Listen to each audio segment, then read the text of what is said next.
안녕하세요. 하루하나입니다. 자, 오늘은 업무를 해 들어갈 때 우리가 이제 어떤 함수를 써야 되냐 또는 이제 어떤 기능을 이용해야 되냐라는 것들보다 표를 어떻게 구성하는 것들이 더 중요한가라고 하는 부분들에 대한 얘기를 해보도록 할게요. 어제 제가 설명드렸던 그 예제 가지고 똑같이 이제 설명을 해드릴 건데 어제 요 내용 가지고 얘기를 했었죠. 서로 다른 열에 있는 과목의 등급수를 구하려고 할 때 물론 어제도 이제 문제가 좀 있다라고 하는 부분들에 대한 얘기들을 조금 해드리긴 했었는데 이번엔 좀 구체적으로 좀 설명을 해보려고 해요. 자, 그래서 파일을 열어서 한번 확인을 다시 해보면 자, 어제 제가 얘기 드렸던 문제는 요거였었죠. 여기 등급에 해당하는 요 데이터가 이렇게 숫자 데이터고 여기는 텍스트 데이터여서 제가 어제는 여기 있는 부분들을 다 지우고 등급을 셀 서식 이용해서 이 등급이 표시되어질 수 있도록 구성을 해놨었죠. 자, 근데 이제 이런 식의 작업보단 지금 이 표가 가지고 있는 문제에 대한 생각을 조금 더 잘 해볼 수 있어야 되는데요. 이 표는 지금 두 가지 문제를 갖고 있어요.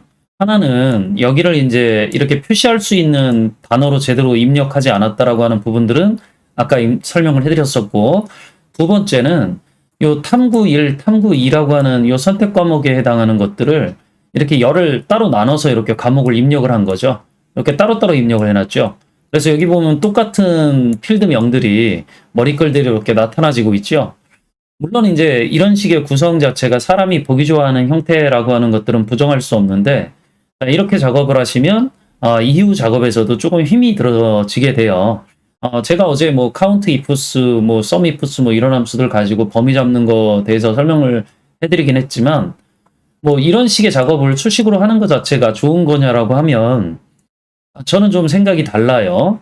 자, 일단 이런 과목명 같은 것들을 그럼 제가 다 기록을 해야 될 거 아니에요, 이걸. 자, 그리고 등급도 뭐 이게 7등급까지만 나오는 건지 더 나오는 건지는 제가 잘 모르겠는데 필요하다라 그러면 이거 제가 다 계속 관리를 해야 되죠. 그러니까 이런 식의 작업은 피로감을 누적시키는 수 있는 작업이라 이렇게 함수를 이용해서 작업을 하는 것보단 이 구조 자체가 피벗 테이블과 같은 구조이기 때문에 피벗을 이용하시는 것들을 더 권해드리고 싶다라는 거죠. 근데 피벗을 이용하기에는 이 표의 구성 자체가 적합하지가 않아요. 그래서 제가 어떻게 하면 이제 피벗 테이블을 쓰기 좋은 형태로 만들 수 있느냐라고 하는 것들을 두 번째 시트에다가 정리를 좀 해놨어요. 자, 보시면 첫 번째랑 다른 부분들이 뭐냐면 이 선택이라고 그래서 제가 탐구 1, 2를 따로 입력을 해놨거든요. 그리고 과목명은 11로 통일을 했죠. 그리고 등급도 여기 보시면 1등급, 2등급이라고 하는 것들을 모두 숫자로만 입력한 게 아니라 이 등급이라고 하는 문자열이 함께 포함되어질 수 있도록 데이터를 입력을 해놨어요. 자, 그럼 만약에 데이터를 이렇게 관리를 해왔다라고 하면 제가 이제 이런 식의 표를 얻고 싶을 때 당연히 피벗을 쓰려고 하겠죠. 자, 보세요.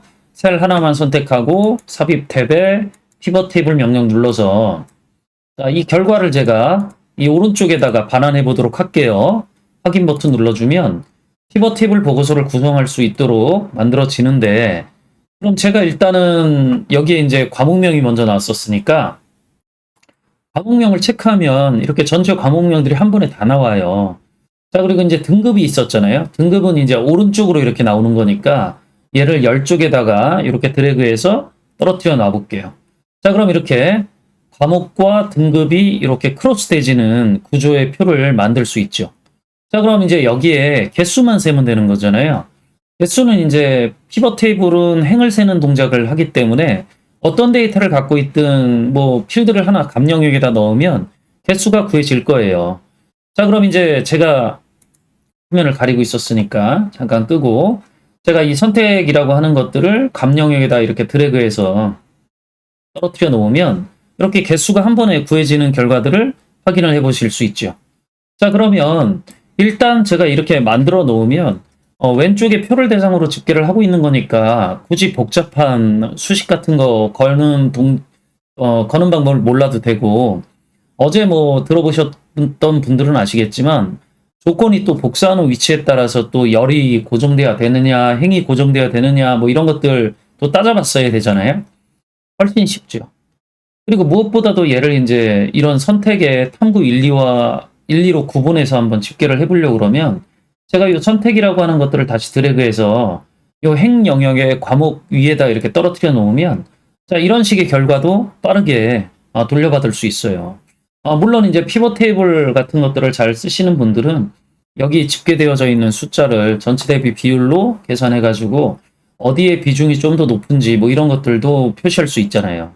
자, 그러니까 우리가 이제 이런 식의 결과를 딱 놓고 보면 확실히 표를 어떻게 관리하느냐가 사실 이런 엑셀이나 전산 프로그램을 다룰 때는 핵심이 되져요.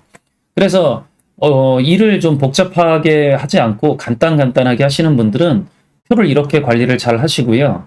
우리가 이런 것들을 잘 모를 때는 그냥 뭐 우리가 많이 봐왔던 형태의 표를 만드는 동작들을 굉장히 많이 하시게 되죠. 그래서 뭐 이런 식의 그 부분들은 표를 만드는 부분들에 대한 공부를 좀 하셔야 돼요. 근데 뭐 그런 것들에 대한 정답은 뭐 찾긴 좀 어렵긴 하겠지만 기본적으로 간단하게 그런 부분들에 대한 책을 하나 추천을 해드리면 제가 집필한 책, 뭐 여기서 굳이 할 필요는 없을 것 같고 카페로 다시 돌아가서 보여드리면 그런 식의 내용들을 좀 참고해서 볼 만한 책이 얘거든요. 자, 그래서 이런 쪽 책 파트 부분들을 좀 참고해서 학습을 해 들어가시면 여러분들이 표를 관리해 나가는 부분들에 대한 이해도를 조금 더 끌어올릴 수 있어요. 자, 그러면 뭐 참고해서 앞으로 이제 업무를 어떻게 해 들어가는 게 좀 더 좋을 것 같다라고 하는 것들을 생각해 보시면 좋을 수 있을 것 같고 뭐 영상이 도움이 되셨다라고 그러면 구독, 좋아요, 알림 설정 부탁드릴게요. 그리고 저는 또 다른 주제 가지고 다음에 만나 뵙도록 할게요. 수고하셨습니다.